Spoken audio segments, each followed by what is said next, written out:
بسم اللہ الرحمن الرحیم۔ شروع اللہ کے نام سے جو بڑا مہربان نہایت رحم والا ہے۔ آپ صلی اللہ علیہ وآلہ وسلم نے فرمایا کہ پہلی امت کے 3 آدمی کہیں سفر میں جا رہے تھے۔ رات ہونے پر رات گزارنے کے لیے انہوں نے ایک پہاڑ کے غار میں پناہ لی اور اس میں اندر داخل ہو گئے۔ اتنے میں پہاڑ سے ایک چٹان لڑکی اور اس نے غار کا منہ بند کر دیا۔ سب نے کہا کہ اب اس غار سے تمہیں کوئی چیز نکالنے والی نہیں سوا اس کے کہ تم سب اپنے سب سے زیادہ اچھے عمل کو یاد کر کے اللہ تعالیٰ سے دعا کرو۔ اس پر ان میں سے ایک شخص نے اپنی دعا شروع کی کہ اے اللہ، میرے ماں باپ بہت بوڑھے تھے اور میں روزانہ ان سے پہلے گھر میں کسی کو بھی دودھ نہیں پلاتا تھا، نہ اپنے بال بچوں کو اور نہ اپنے غلام وغیرہ کو۔ ایک دن مجھے ایک چیز کی تلاش میں رات ہو گئی اور جب میں گھر واپس ہوا تو وہ میرے ماں باپ سو چکے تھے۔ پھر میں نے ان کے لیے شام کا دودھ نکالا۔ جب ان کے پاس لایا تو وہ سوئے ہوئے تھے۔ مجھے یہ بات ہرگز اچھی معلوم نہیں ہوئی کہ ان سے پہلے اپنے بال بچوں یا اپنے کسی غلام کو دودھ پلاؤں، اس لیے میں ان کے سرہانے کھڑا رہا۔ دودھ کا پیالہ میرے ہاتھ میں تھا اور میں ان کے جاگنے کا انتظار کر رہا تھا، یہاں تک کہ صبح ہو گئی۔ اب میرے ماں باپ جاگے اور انہوں نے اپنا شام کا دودھ اس وقت پیا۔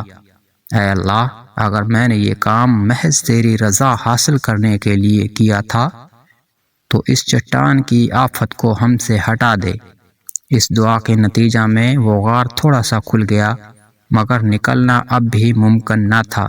رسول کریم صلی اللہ علیہ وآلہ وسلم نے فرمایا کہ پھر دوسرے نے دعا کی، اے اللہ، میرے چچا کی ایک لڑکی تھی جو سب سے زیادہ مجھے محبوب تھی۔ میں نے اس کے ساتھ برا کام کرنا چاہا لیکن اس نے نہ مانا۔ اس زمانہ میں 1 سال قحط پڑا تو وہ میرے پاس آئی۔ میں نے اسے 120 دینار اس شرط پر دیے کہ وہ خلوت میں مجھ سے برا کام کرائے، چنانچہ وہ راضی ہو گئی۔ اب میں اس پر قابو پا چکا تھا، لیکن اس نے کہا کہ تمہارے لیے میں جائز نہیں کرتی کہ اس مہر کو تم حق کے بغیر توڑو۔ یہ سن کر میں اپنے برے ارادے سے باز آ گیا اور وہاں سے چلا آیا، حالانکہ وہ مجھے سب سے بڑھ کر محبوب تھی، اور میں نے اپنا دیا ہوا سونا بھی واپس نہیں لیا۔ اے اللہ، اگر یہ کام میں نے صرف تیری رضا کے لیے کیا تھا تو ہماری اس مصیبت کو دور کر دے۔ چنانچہ چٹان ذرا سی اور کھسکی، لیکن اب بھی اس سے باہر نہیں نکلا جا سکتا تھا۔ نبی کریم صلی اللہ علیہ وآلہ وسلم نے فرمایا، اور تیسرے شخص نے دعا کی، اے اللہ، میں نے چند مزدور کیے تھے، پھر سب کو ان کی مزدوری پوری دے دی، مگر ایک مزدور ایسا نکلا کہ وہ اپنی مزدوری ہی چھوڑ گیا۔ میں نے اس کی مزدوری کو کاروبار میں لگا دیا اور بہت کچھ نفع حاصل کیا۔ پھر کچھ دنوں کے بعد وہی مزدور میرے پاس آیا اور کہنے لگا، اللہ کے بندے، مجھے میری مزدوری دے دے۔ میں نے کہا، یہ جو کچھ تو دیکھ رہا ہے، اونٹ، گائے، بکری اور غلام، یہ سب تمہاری مزدوری ہی ہے۔ وہ کہنے لگا، اللہ کے بندے، مجھ سے مذاق نہ کر۔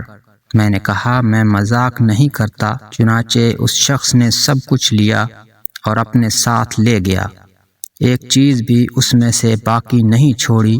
تو اے اللہ، اگر میں نے یہ سب کچھ تیری رضامندی حاصل کرنے کے لیے کیا تھا تو ہماری اس مصیبت کو دور کر دے۔ چنانچہ وہ چٹان ہٹ گئی اور وہ سب باہر نکل کر چلے گئے۔